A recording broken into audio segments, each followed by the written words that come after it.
and watching him versus the number one test bowler in the world at the moment, Bumrah, it's going to be an amazing contest, I suppose.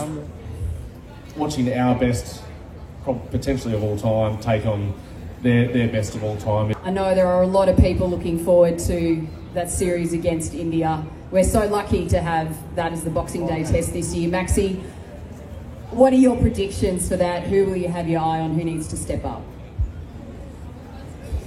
Well, it's hard to go past watching Steve Smith at his peak and watching him versus the number one test bowler in the world at the moment, Bumrah. It's going to be an amazing contest, I suppose. Watching our best, potentially of all time, take on their best of all time is going to be special, and I'm sure the fans are going to enjoy watching that battle. And we're obviously hoping that Steve comes out on top, but it's going to be enthralling to watch the whole summer. And I just wonder with Steve, we've seen how tricky it can be to take on the opening spot, I think, in recent times. Like, for me, it's a very combating position, but you can be as good a batter as Steve is and still have to find your way. Jake, for you, I know you've had Davey Warner in your corner while you've been transitioning. How has that helped you, and what kind of advice has he had for you? Yeah, I think, Davey and Maxi sort of helped me a lot in regards of off-field stuff. A lot of on-field stuff, obviously, but I sort of look towards more about the life impact that it's had on them, and the off-field things, and you'll probably hear plenty about that in Max's new book that's coming out soon. So yeah, that's going to be a good read. But those two really helped me out, and spending that 9 weeks in India with Davey and him just talking to me about all the different things that he's done and how he coped with it, just things like that. They really helped me so far, and hopefully he stays in my corner for as long as he can. All right, Maxie, tell us about the book. While you're here, tell us about the book.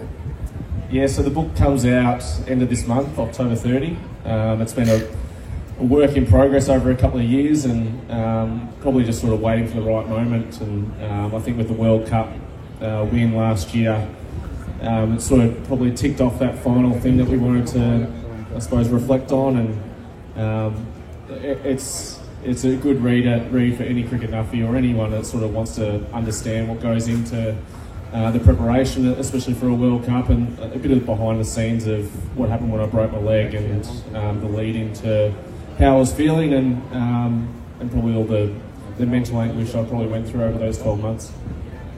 And what do you, Jake, I'll just ask you this. You've obviously seen that journey that Maxi's been on, and then got back to his absolute best, which is not easy to do.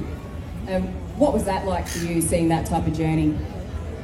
Yeah, well, from growing up watching him bat and sort of wanting to be like him, to seeing what he went through and how hard it was to come back from an injury like that and then pretty much win Australia a World Cup. It's honestly remarkable to watch it and say that he's one of your good mates. And he's always going to have time for you and everything like that. I call him all the time as well. So he, to see that firsthand is something that's really commendable, and obviously will be up there with probably Australia's greatest ever innings. And to watch that live was, next level. So aspiring to be a bit like him and have his success would be playing against each other. So it probably doesn't have the same sort of niggle as it used to. I think when it was, I suppose, early days, myself versus Finch, there was always a bit of argy-bargy sort of going on out there. Zant basically taking on everyone, and but yeah, it's changed a little bit. And obviously, I care a fair bit about this kid to my left, and want to see him do well. And it was heartbreaking bowling to him last year and him not being able to score a run. Watching him just patting him back. So yes, I'm not having you get me out. And I think that's just it. You can sort of play on each other's egos a little bit, and I think that's the enjoyable part that we do have with those derbies. We are such close friends off the field, and it just makes those mini battles within the game probably a little bit more enjoyable. And Jay, obviously, like I said, you've had a huge year. What are your goals for the next year? What would you like to do? Just sort of be a consistent player in the white ball teams for Australia, and just keep winning series for them.